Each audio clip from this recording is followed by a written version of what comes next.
ఇది పద్మావతి పార్క్లో 5 మంది చనిపోయిన ఆ ప్లేస్లో జరిగిన ఎఫ్ఐఆర్. దీంట్లో 105 పెట్టాల్సింది వీళ్ళు 194 BNSS పెట్టారు. అలాగే విష్ణు నివాసం దగ్గర ఒకరు చనిపోయారు, దానికి కూడా 105 పెట్టాల్సింది 194 BNSS పెట్టారు. అంటే ఇది ప్రమాదవశాత్తు జరిగింది, ఏదో జారి పడిపోయి తొక్కిసలాట జరిగింది, దీంట్లో ఎవరు కూడా కావాలని చేయలేదు, మాకెవరికి దీంట్లో సంబంధం లేదు అని చేతులు కడిగేసే కార్యక్రమం చేస్తున్నారు. ఎందుకంటే వైకుంఠ ఏకాదశి దర్శనానికి వచ్చే భక్తులకి అన్ని సదుపాయాలు కల్పించాల్సిన బాధ్యత ఈ రాష్ట్ర ప్రభుత్వానికి ఉంది. ఈ రాష్ట్ర ప్రభుత్వం ఆ జిల్లా ఎస్పీకి అలాగే కలెక్టర్కి బాధ్యతనిస్తారు, అలాగే పాలక మండలికి బాధ్యతనిస్తారు. సో వీళ్ళందరూ కోఆర్డినేషన్ చేసుకొని చేయాల్సిన పనిని ఈరోజు వీళ్ళు నిర్లక్ష్యం చేసి 6 మంది ప్రాణాలు బలికొని 34 మంది గాయాల పాలైతే ఎవరికి సంబంధం లేదు, ప్రమాదవశాత్తు జరిగిందని 194 BNSS పెట్టడం ఎంతవరకు సమంజసం? సో ఈరోజు నేను అడుగుతున్నాను, మొన్న విజయవాడలో హైందవ శంకారావం చేశారు, హైందవుల్ని మనం కాపాడుకోవాలి. మరి ఈరోజు ఇంతమంది హైందవ భక్తులు చనిపోతూ గాయాలవుతుంటే ఎక్కడికి వెళ్ళారు ఈ పీఠాధిపతులు?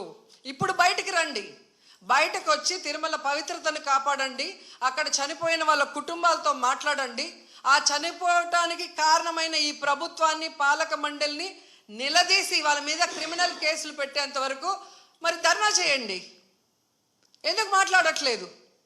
అలాగే మీరు మొన్న చూస్తే అసలు లడ్డూలో కల్తీ జరగకపోయినా వీళ్ళు చెప్పిన అబద్ధాన్ని వీళ్ళ కూటమి ప్రభుత్వంలో ఉన్న బీజేపీ మాధవీలత గారు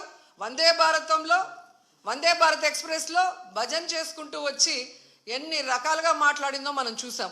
నిజంగా మీకు దేవుడి మీద భక్తి ఉంటే, భక్తుల మీద ప్రేమ అభిమానం ఉంటే ఈరోజు 6 మంది ఎవరి వల్ల అయితే చనిపోయారో ఈ ప్రభుత్వాన్ని నిలదీయండి. ఈ ప్రభుత్వంలో ఎవరెవరు ఈ చావుకు కారణమయ్యారో వాళ్ళందరి మీద మోడీ గారికి చెప్పి క్రిమినల్ కేసులు పట్టించండి.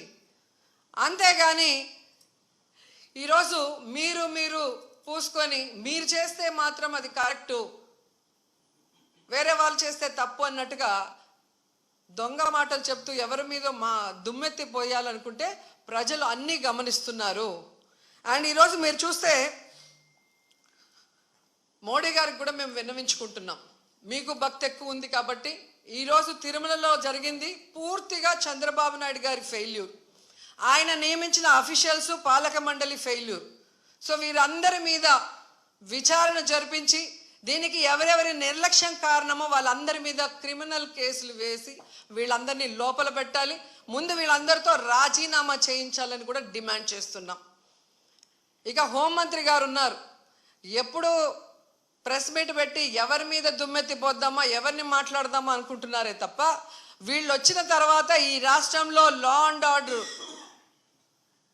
ఎలా దిగజారిపోయింది, మహిళల మీద ఎలా అఘాయిత్యాలు అవుతున్నాయి, ఏ విధంగా మనుషులు చనిపోతున్నారు తోపులాట్లో పోలీసుల నిర్లక్ష్యం వల్ల, వీళ్ళకి కంట్రోల్ లేదనేది స్పష్టంగా అర్థమవుతుంది. సో ఇలాంటి వాళ్ళని హోంమంత్రిగా పెడితే ఇంకెంతమంది ప్రాణాలు తీస్తారో ఒకసారి మీరే ఆలోచించి యాక్షన్ తీసుకుంటే మంచిదని కూడా కోరుకుంటున్నాను. ప్రజలారా, మా రోజక్క మళ్ళీ వచ్చేసినది. ఏదో తెలుసా మీక? రోజక్క ఏదో మాట్లాడుతా ఉండవు, ఏం మాట్లాడుతా ఉండవు? ఏంటి నిన్న తిరుపతి జరిగిన సంఘటన గురించి ప్రభుత్వం అస్సలు ఇది ఏదో మాట్లాడుతా ఉండవు కదా, ప్రభుత్వం తప్పు అని అంటున్నావు కదా. ఓమే అక్క, నువ్వు ప్రభుత్వం అంతకుముందు మీ గత ప్రభుత్వంలో ఉన్నప్పుడు ఎన్నిసార్లు తిరుపతికి వచ్చి ఉంటావు? నువ్వు ఇన్నిసార్లు వచ్చి ఉంటావేమో కదా, అందరి దగ్గర దుడ్లు తీసుకొని దర్శనాన్ని తోలిపోతాయి కదా, అప్పుడు కనిపించలేదు నీక? ప్రజలు ఇబ్బంది పడతా ఉంటారు ఈ టోకెన్స్ వల్ల, ఏమన్నా అపాయం జరగద్దు అప్పుడు తెలియదు నీక? అదే తెలియదు నీక? ఇప్పుడు ప్రభుత్వం మీద బురద జల్లడానికి ఇక వేసుకుంటూ వచ్చావు. ఇంకో విషయం చెప్పనా నీక? దేవుడి దృష్టిలో అందరు సమానులే, చెప్పాలనుకుంటే ఈ విధంగా చెప్పాలి, మేము నలుగురికి ఉపయోగపడే విధంగా రాజకీయం చేయాలా. ఇలా చెప్తే ఏడమే నువ్వు గెలిచేది? మళ్ళీ నెక్స్ట్ ఏడ గెలుస్తూ ఇలా మాట్లాడి శవ రాజకీయం చేస్తే ఏడ గెలుస్తువు? గెలవు కదా. నేను చెప్తున్న సలహా తీసుకో, మంచిగా మాట్లాడు, నలుగురికి ఉపయోగపడే మాట్లాడితే బాగుంటది. ఇంకొక విషయం చెప్పనా, అప్పుడు మీ ప్రభుత్వం, మీ జగన్ ప్రభుత్వంలో ఉన్నప్పుడు 11 మంది చిన్నారులు ఆక్సిజన్ సిలిండర్ లేక చనిపోయినారు కదా, అప్పుడు ఏళ్ళ మాట్లాడలేదు నువ్వా? నోట్లో మాటలు రాలనిక 11 మంది కేవలం ప్రభుత్వ వైఫల్యం వల్ల చనిపోయారు, అప్పుడు ఎందుకు మాట్లాడలేదు నువ్వు? ఇప్పుడు ఊరికి ఒక మిస్టేక్ జరిగిందనే ప్రభుత్వం మీద బురద చల్లడానికి వచ్చేసిన మైక్ ఒకటి తీసుకునే భలే మాట్లాడుతూమే. ఈ పప్పులు నా దగ్గర ఉడగవు. వినడానికి విల్లింగ్ గా ఉంటే భారతంలో కృష్ణరాజుడికి ఎంత చెప్పిండంట, అట్లా ఉంది నువ్వు చెప్పేదే. పోయేసిరా, టీ కాఫీ తాగేసిరా, తర్వాత చూసుకుందాం. ఉంటా.